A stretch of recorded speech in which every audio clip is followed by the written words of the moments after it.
देखिए application of ionisation energy, इधर देखिए ध्यान से। आपको हमने बताया था पहला नंबर कि आयोनाइजेशन एनर्जी जो है वो किन बातों पे डिपेंड करता है, जो फैक्टर्स अफेक्टिंग था ना, बताए थे। कई कई चीजें उसमें हम लोग किए थे, जिसमें क्या था, नहीं नहीं, factors affecting half field full filled orbital, उस पर डिपेंड कर रहा था, ठीक है ना। साइज पे डिपेंड कर रहा था, दैट इज जेड इफेक्टिव, और स्क्रीनिंग इफेक्ट पे डिपेंड कर रहा था, है ना। अभी क्या है कि एप्लीकेशन देखेंगे कि आयोनाइजेशन एनर्जी का यूज कहां है, किन चीजों को डिटरमाइन करने के लिए आयोनाइजेशन एनर्जी का यूज किया जाता है। तो सबसे पहला बात कर रहे हैं हम लोग metallic and non metallic nature, ठीक है ना। तो देखिए अगर हम टॉप से बॉटम आएंगे, ध्यान से देखिएगा, टॉप से बॉटम आएंगे तो एटॉमिक साइज क्या होगा, एटॉमिक साइज इंक्रीज करेगा, आयोनाइजेशन एनर्जी डिक्रीज करता है। तो मेटालिक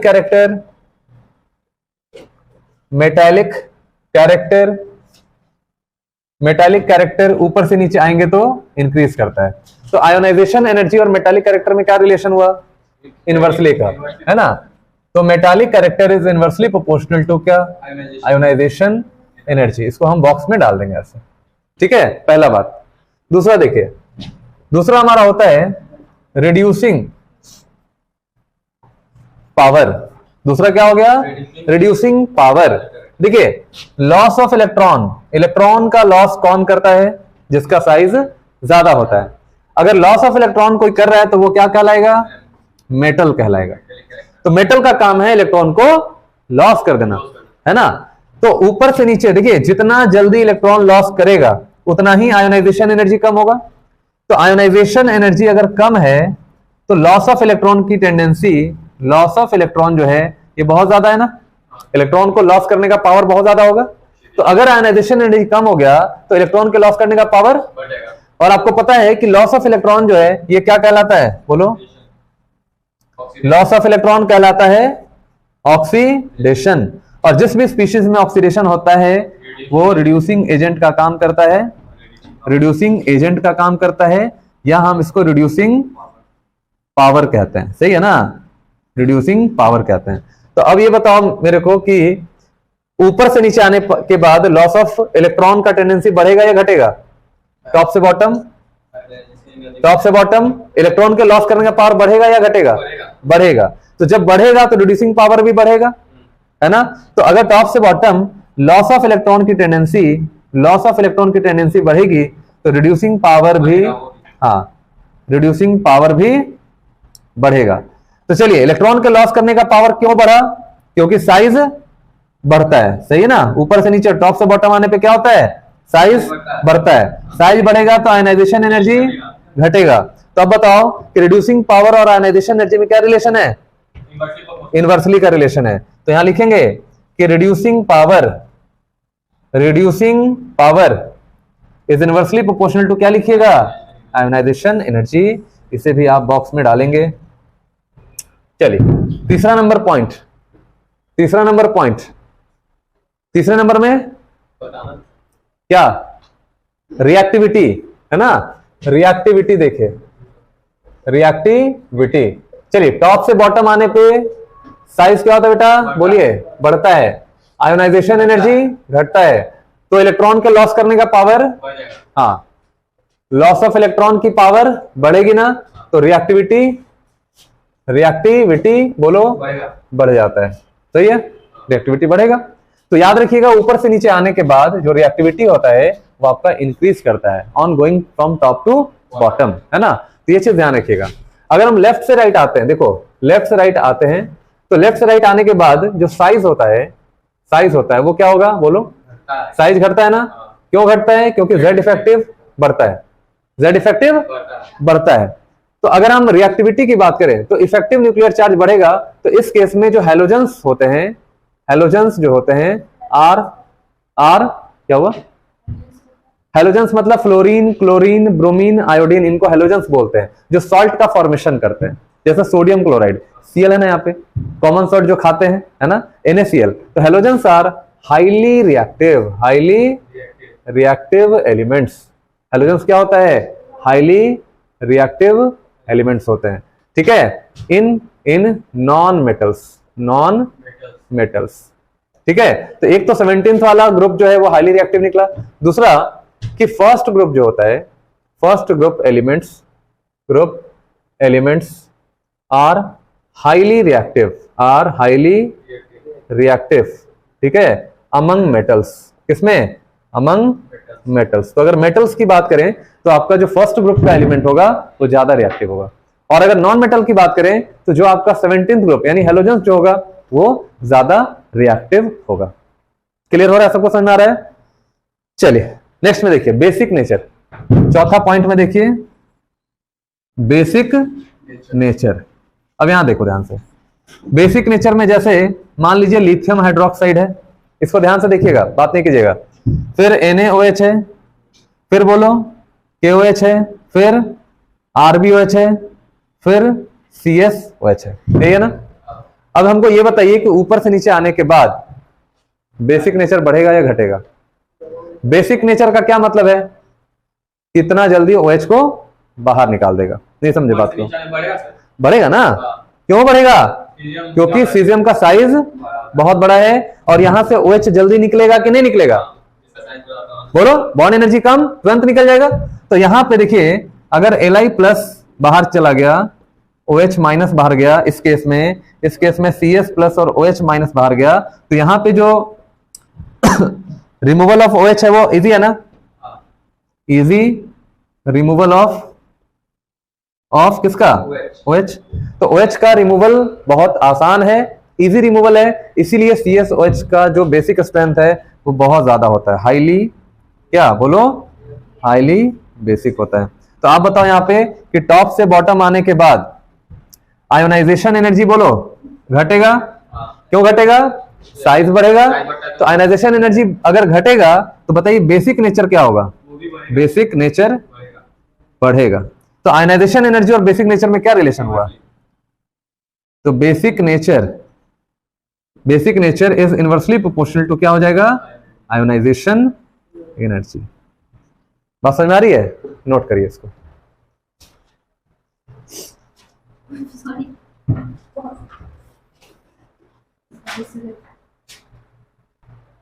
देखिए आयोनाइजेशन एनर्जी का वैल्यू किसमें हाईएस्ट होगा? टाइटेनियम, जिरकोनियम, हैफ्रियम एंड सीजियम, ठीक है। सीजियम तो अलग फैमिली का है, बाकी ये लोग अलग फैमिली के हैं, ठीक है। तो ये देखिए ये जो आपका टाइटेनियम, जिरकोनियम, हैफ्रियम जो है ये सब एक ही फैमिली का मेंबर है। यहां देखिए स्कैंडियम के बाद टाइटेनियम, जिरकोनियम और हैफनियम, ठीक है, ये सब एक फैमिली का है। और आप जानते हैं कि ऊपर से नीचे आने के बाद जो साइज होता है वो बढ़ता है नहीं? तो टाइटेनियम का साइज छोटा होगा, जिरकोनियम का थोड़ा बड़ा होगा और हैफनियम का बड़ा होगा। लेकिन आपको ये बात पता है कि टाइटेनियम, जिरकोनियम और हैफनियम, ठीक है, ऊपर से नीचे साइज बढ़ता है। लेकिन यहां पे ध्यान रखिएगा कि टाइटेनियम वाले फैमिली में ऊपर से नीचे आने के बाद जो साइज है ये बहुत फर्क नहीं होता है ड्यू टू लैंथेनॉइड कॉन्ट्रैक्शन।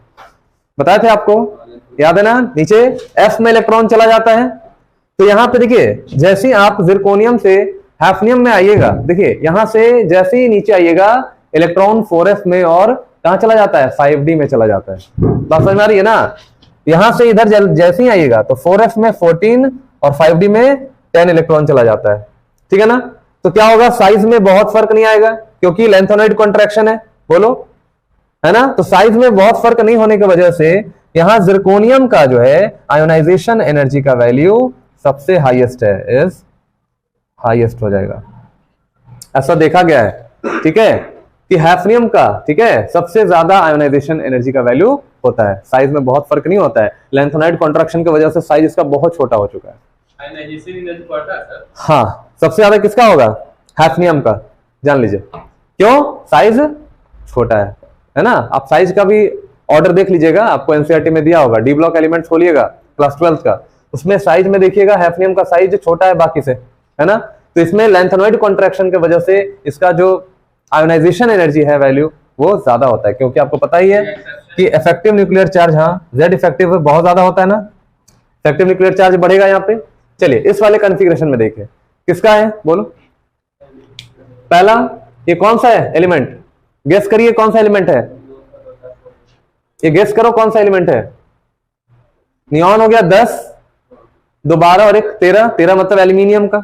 तो आपको यहां पे क्या लिखा हुआ है, एल्यूमिनियम। यहां देखिए क्या ये फास्फोरस है, यहां देखिए क्या ये सिलिकॉन है, क्या ये आपका हेलोजन है, हेलोजन है, करके देख लो ना। 10 इलेक्ट्रॉन नियॉन में और 7 यहां पे 17 हुआ। क्लोरीन का एटॉमिक नंबर 17 होता है कि नहीं। तो आपको यहां पे क्या क्या दिया है, एल्यूमिनियम दिया है, फिर कौन दिया है, एल्यूमिनियम के बाद सिलिकॉन, ठीक है, एल्यूमिनियम, सिलिकॉन, फास्फोरस और क्लोरीन, इनमें कंपेयर करना है आपको कि किसका आयनाइजेशन एनर्जी का वैल्यू ज्यादा होगा। आपको पता है ना सेकंड पीरियड का, याद है सब, सेकंड पीरियड में क्या सिखाए थे आपको, सबसे ज्यादा नियॉन का बताए थे, फिर फ्लोरीन का, फिर नाइट्रोजन का, फिर ऑक्सीजन, फिर कार्बन, फिर बेरिलियम, फिर बोरन, फिर लिथियम, बताए थे ना। हाँ सही है, 8 हो गया। उसी तरह से एल्यूमिनियम वाले फैमिली में बताओ किसका होगा, सबसे ज्यादा आयनाइजेशन एनर्जी क्लोरीन का है ना। देखो फ्लोरीन के नीचे क्लोरीन रहता है, तो सबसे ज्यादा किसका हो जाएगा, क्लोरीन का। अब नाइट्रोजन का उसके बाद होगा, बोलो, फ्लोरीन है, फ्लोरीन के नीचे क्लोरीन है, सिमिलर टू नाइट्रोजन है, नाइट्रोजन के नीचे कौन, फास्फोरस, फास्फोरस होगा ना। नहीं आता है तो एक भी आता है तो उससे आप कर सकते हैं, बना सकते हैं। खड़ा हो जाओ तुम, यहां बैठो आके, हाँ ठीक है आगे बैठो ना यहाँ पे, चलो चलो चलो आगे आओ जल्दी फटाफट, जल्दी यहाँ पे आइए, यहाँ पे जल्दी, ज्यादा सीखिएगा। हाँ ठीक है, ठीक से बैठो।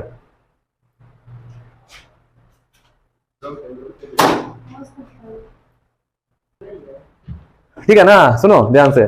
तो सबसे ज्यादा किसका, क्लोरीन, फिर कौन, नाइट्रोजन के नीचे फास्फोरस, फिर बताओ सिलिकॉन, कार्बन के नीचे ऑक्सीजन वाले के नीचे तो है नहीं कोई, कार्बन के नीचे कौन है, सिलिकॉन, सिलिकॉन के बाद एल्यूमिनियम, ठीक है। तो ये मेरा ऑर्डर हो गया आयोनाइजेशन एनर्जी का। बस आपको एलिमेंट पहचानना है, एटॉमिक नंबर देख के पहचान लीजिएगा, हो जाएगा आंसर, नोट करिए। हाँ देखिए, इलेक्ट्रॉन गेन इंथैल्पी, ठीक है, इलेक्ट्रॉन गेन इंथैल्पी यानी इलेक्ट्रॉन को क्या करने वाला है, इस बार गेन करने वाला है। आयोनाइजेशन इंथैल्पी में क्या था, इलेक्ट्रॉन को लॉस करना था उसको, ठीक है। इलेक्ट्रॉन गेन इंथैल्पी में क्या है, इलेक्ट्रॉन को एक्सेप्ट करना है।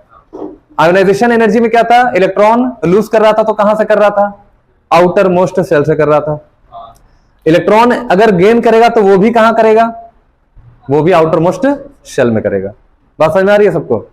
तो इलेक्ट्रॉन के गेन करने से जो भी एनर्जी निकलेगा उस एनर्जी को क्या कहते हैं, electron gain enthalpy. Enthalpy means energy, enthalpy क्या होता है, एनर्जी होता है, ठीक है। अब इंथैल्पी का यूनिट क्या करेंगे, तो किलो जूल पर मोल में ले सकते हैं या इलेक्ट्रॉन वोल्ट पर एटम में ले सकते हैं। तो इलेक्ट्रॉन गेन इंथैल्पी क्या कहता है कि when electron is added, when electron is added to the isolated gaseous atom then the energy released is called electron gain enthalpy, है ना।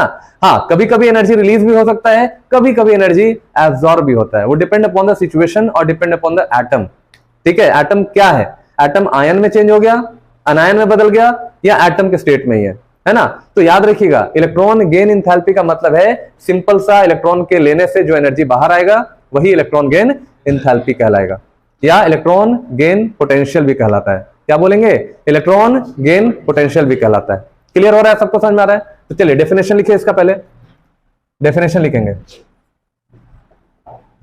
Definition, it is defined as, ऐसा करो, इसमें ऐसे लिखो, when electron is added to an isolated gaseous atom then energy released is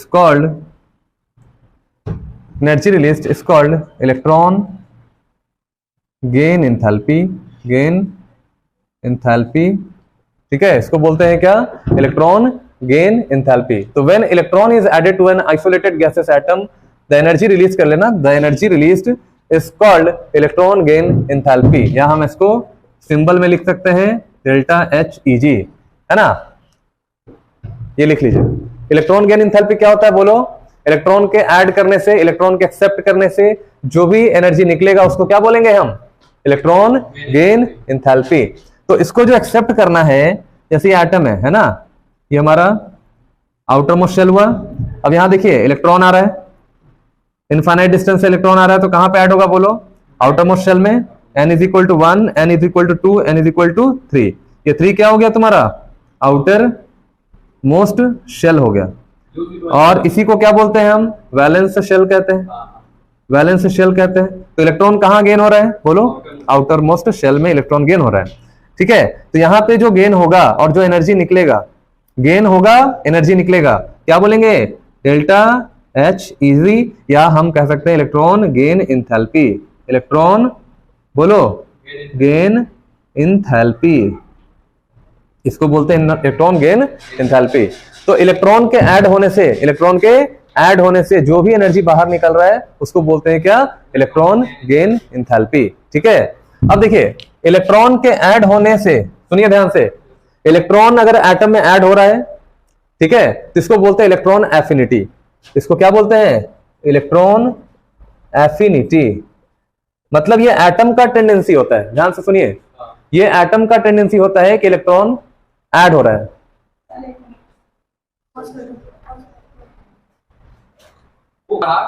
चलिए, तो यहां पे देखिए, यहां पे इलेक्ट्रॉन ऐड हो रहा है, कहां पे ऐड हो रहा है, आउटर मोस्ट शेल में। तो इलेक्ट्रॉन एफिनिटी का मतलब है इलेक्ट्रॉन के एक्सेप्ट करने का टेंडेंसी। जितना ज्यादा टेंडेंसी होगा इलेक्ट्रॉन खींचने का, हम कहेंगे इलेक्ट्रॉन एफिनिटी उतना ज्यादा है। और जो एनर्जी निकल रहा है उसको क्या बोलेंगे हम, इलेक्ट्रॉन गेन इंथैल्पी। मतलब इलेक्ट्रॉन के गेन करने से जो एनर्जी निकलेगा उसको क्या बोलेंगे हम, इलेक्ट्रॉन गेन इंथैल्पी। बात समझ में आ रही है। अब सुनो, अब ये इलेक्ट्रॉन जल्दी ऐड हो जाएगा, क्यों, मतलब कब ऐड होगा, ये इलेक्ट्रॉन जल्दी तब ऐड होगा जब इसका साइज छोटा होगा। एटम का साइज अगर छोटा है तो इलेक्ट्रॉन जल्दी ऐड होगा ना। तो अगर इलेक्ट्रॉन जल्दी ऐड हो रहा है, इसका मतलब एटम का साइज है छोटा, ठीक है। एटम का साइज छोटा होने का मतलब हुआ कि इफेक्टिव न्यूक्लियर चार्ज ज्यादा। तो इफेक्टिव न्यूक्लियर चार्ज ज्यादा होने से इलेक्ट्रॉन क्या होगा, जल्दी जल्दी ऐड होगा, यानी इलेक्ट्रॉन एफिनिटी उतना बढ़ेगा। एफिनिटी का मतलब क्या होता है, एफिनिटी का मतलब चाहत, इलेक्ट्रॉन की चाहत, इलेक्ट्रॉन आएगी, है ना। तो इलेक्ट्रॉन जो है यहां पे ऐड होगा, जितना जल्दी ऐड होगा आप समझिएगा कि उतना ज्यादा इलेक्ट्रॉन एफिनिटी है, और जितना जल्दी ऐड होगा उतना ही ज्यादा एनर्जी रिलीज होगा। समझ लो, बात समझ में आ रही है ना। जितना इलेक्ट्रॉन जल्दी ऐड होगा एनर्जी भी उतना ही ज्यादा रिलीज करेगा। समझ में आ रहा है सबको। तो हैलोजेंस का साइज छोटा होता है, ठीक है ना, और इलेक्ट्रॉन एफिनिटी बहुत ज्यादा होता है। क्यों, क्योंकि इसका आउटर कॉन्फ़िगरेशन में 5 इलेक्ट्रॉन है। अब एक इलेक्ट्रॉन लेगा तो स्टेबल हो जाएगा, इसलिए ये इलेक्ट्रॉन को क्या करता है, जल्दी खींचता है। बात समझ में आ रही है। पहले इतना नोट करिए, फिर इसके आगे बता रहे हैं। नहीं हुआ है,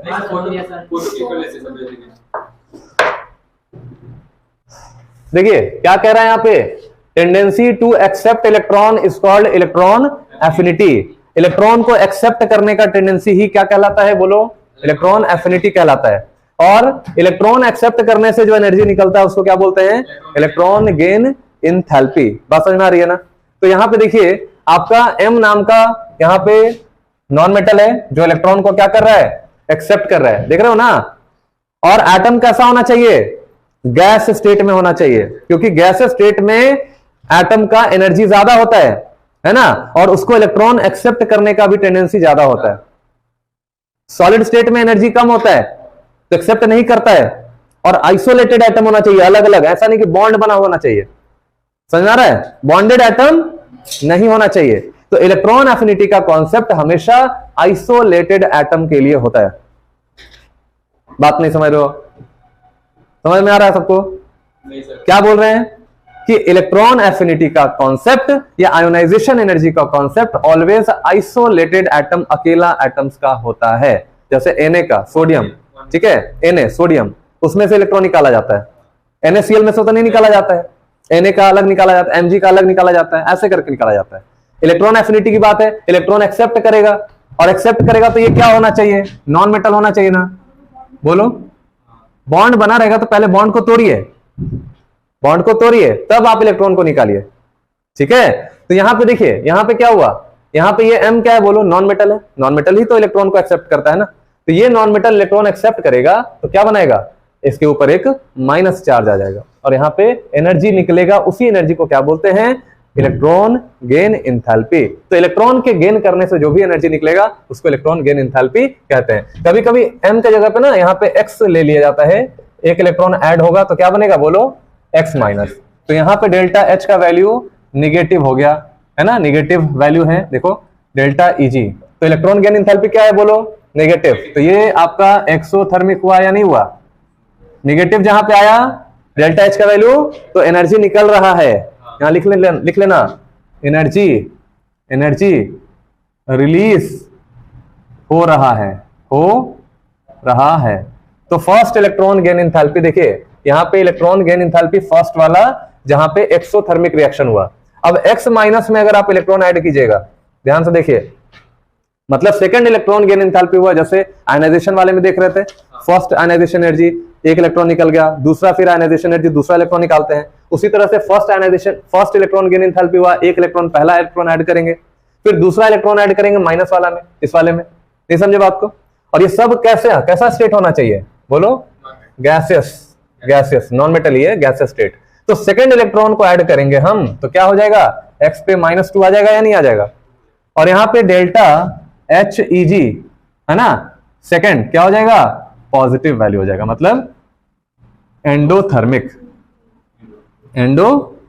होता है ना। तो यहां पे एनर्जी क्या हो रहा है, बोलो, यहां पे एनर्जी गेन कर रहा है, बात समझ में आ रही है। इलेक्ट्रॉन ऐड करने से, किसमें ऐड करने से, नॉन मेटल, ये है ना नॉन मेटल, ये अनायन है, बोलिए अनायन, माइनस चार्ज है तो अनायन ही ना हो गया। ये एटम है, देखो ये क्या हो गया, एटम, और ये क्या हो गया, एनायन। तो एनायन में इलेक्ट्रॉन ऐड करिएगा तो क्या होगा, एनर्जी देना पड़ेगा आपको, एनर्जी लगाना पड़ेगा आपको। तो यहां पे ध्यान में रखिएगा, जैसे एक एग्जांपल दे रहे हैं, ऑक्सीजन में एक इलेक्ट्रॉन ऐड करोगे आप, सुनिए, ऑक्सीजन में एक इलेक्ट्रॉन ऐड करोगे, ये एटम है, तो ऑक्सीजन पे एक माइनस आएगा कि नहीं, तो डेल्टा H का वैल्यू, डेल्टा HEG, इसका हम वैल्यू भी आपको बता दे रहे हैं। डेल्टा HEG का जो वैल्यू है ये -141 किलो जूल पर मोल है, -141 किलो जूल पर मोल का एनर्जी, मतलब नेगेटिव हो गया, इसका मतलब एनर्जी निकल रहा है, एक्सोथर्मिक होगा कि नहीं होगा। तो फर्स्ट इलेक्ट्रॉन अगर ऐड करेंगे तो एनर्जी क्या होगा, बाहर निकलेगा, लेकिन दूसरा इलेक्ट्रॉन अगर ऐड करोगे O माइनस में, तो फिर यहां क्या हो जाएगा, यहां पे एनर्जी देना पड़ेगा आपको, है ना, देना पड़ेगा। इसका वैल्यू हो जाएगा +780, है ना, O पे माइनस, तो डेल्टा HEG2 का वैल्यू हो जाएगा, क्या हो जाएगा, +784 किलो जूल पर मोल, किलो जूल, हाँ 784 किलो जूल पर मोल। आप बताइए कि एनर्जी क्या हो गया, देखो एंडोथर्मिक हुआ या नहीं हुआ। तो याद रखिएगा कि पहला इलेक्ट्रॉन ऐड करने से जितना एनर्जी निकल रहा है उससे 5 गुना ज्यादा एनर्जी एब्जॉर्ब हो रहा है जब सेकंड इलेक्ट्रॉन ऐड कर रहे हैं। तो नहीं समझे बात को। तो अगर नेट एनर्जी की बात करेंगे तो पॉजिटिव होगा, एंडोथर्मिक होगा। तो याद रखिएगा ऑक्साइड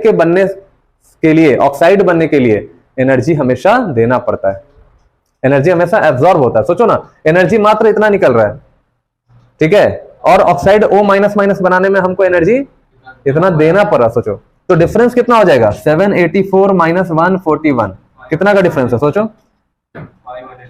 3 ना, ये कितना हो गया, 8 में से 4 गया, 4, 7 में से 1 गया, सोचो 643 किलो जूल पर मोल ज्यादा एनर्जी हमको लगाना पड़ रहा है। समझ में आ रहा है, इतना ही एनर्जी लूज कर रहा है और इतना एनर्जी एब्जॉर्ब कर रहा है, तब जाके ऑक्साइड बना रहा है। यानी कि अगर तुमको सोडियम के साथ ऑक्सीजन का रिएक्शन कराना है, सोचिए, तो ऑक्साइड बनाने के लिए Na2O, मतलब इस पे O के ऊपर 2 माइनस है, इसको बनाने के लिए एनर्जी आपको देना पड़ेगा, आपको हीट क्या करना पड़ेगा, देना पड़ेगा। ऐसा नहीं कि तुरंत कंबाइन कर जाएगा, हीट देना पड़ेगा। सोडियम नहीं, अदर एलिमेंट, सोडियम तो हाईली रिएक्टिव होता है, ठीक है, इसको हटा दो। दूसरे किसी एलिमेंट के साथ अगर कंबाइन करना है, इसको ऑक्साइड बनाना है, तो एनर्जी क्या करना पड़ेगा, देना पड़ेगा। बात समझ में आ रही है। तो यहाँ पे ये चीज ध्यान में रखिएगा, है ना। तो देखिए second ionisation, second electron gain enthalpy is always बोलो क्या हो जाएगा, endothermic. Second electron gain enthalpy यानी कि सेकंड इलेक्ट्रॉन जो ऐड कर रहे हैं वहां एनर्जी हमेशा क्या करना पड़ रहा है, एंडोथर्मिक, मतलब एनर्जी देना पड़ रहा है। ठीक है, क्यों ऐसा होता है, बिकॉज अब सुनिए ध्यान से, अब ऑक्सीजन एटम है, इलेक्ट्रॉन ऐड हो रहा है, आराम से ऐड कर लेगा, कोई दिक्कत नहीं है। लेकिन जब O- आपका बन गया तब आप इलेक्ट्रॉन ऐड करोगे तो ये इलेक्ट्रॉन और इस इलेक्ट्रॉन में क्या हो जाएगा, लड़ाई हो जाएगा, आने ही नहीं देगा। नहीं समझ रहे हो बात को, एक इलेक्ट्रॉन आ गया ना पहले से, तो ऑक्सीजन पे कौन सा चार्ज आया, माइनस, निगेटिव चार्ज आया, और ये भी क्या है, निगेटिव चार्ज है। तो क्या ये इलेक्ट्रॉन यहां अगर आना चाहेगा तो क्या ये पहले वाला इलेक्ट्रॉन को आने देगा जल्दी, नहीं, क्यों, दोनों में रिपल्शन होगा। ठीक है, रिपेल करेगा दोनों। तो अगर यहां रिपल्शन हो गया यहाँ पे, तो इसको ऐड करने का, हमको जबरदस्ती ऐड करना है, तो क्या करना पड़ेगा, एनर्जी यहाँ पे देना पड़ेगा। बात समझ में आ रही है सबको, हमको एनर्जी देकर उसको ऐड करना पड़ेगा इस इलेक्ट्रॉन को, ध्यान से देखिए, समझ में आ रहा है। ऐड नहीं हो पाएगा जल्दी, अगर इलेक्ट्रॉन आप ऐसे सीधे लाके यहां रख दीजिएगा, ऐड नहीं होगा, आपको क्या करना पड़ेगा, इतना किलो जूल पर मोल का एनर्जी देना पड़ेगा, तब जाकर ये इलेक्ट्रॉन यहाँ पे ऐड होगा। तो second electron gain enthalpy is always endothermic because repulsion, because to overcome,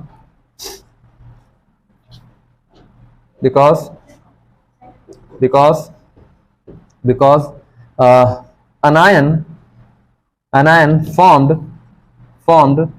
during reaction,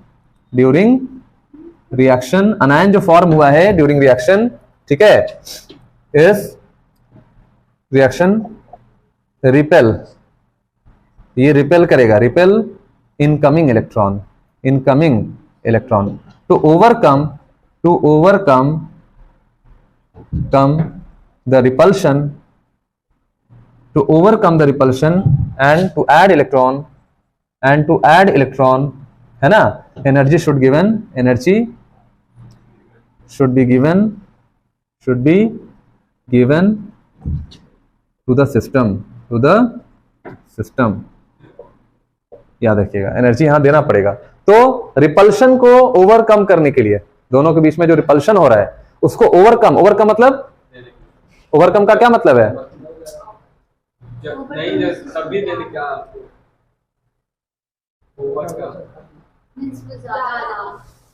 जबरदस्ती देने, हाँ, मतलब रिपल्शन को पीछे छोड़ने के लिए, रिपल्शन हम नहीं चाहते हैं कि यहाँ पे इलेक्ट्रॉन जाए तो रिपेल करे, तो उससे बढ़ के हमें क्या करना पड़ेगा, एनर्जी देना पड़ेगा।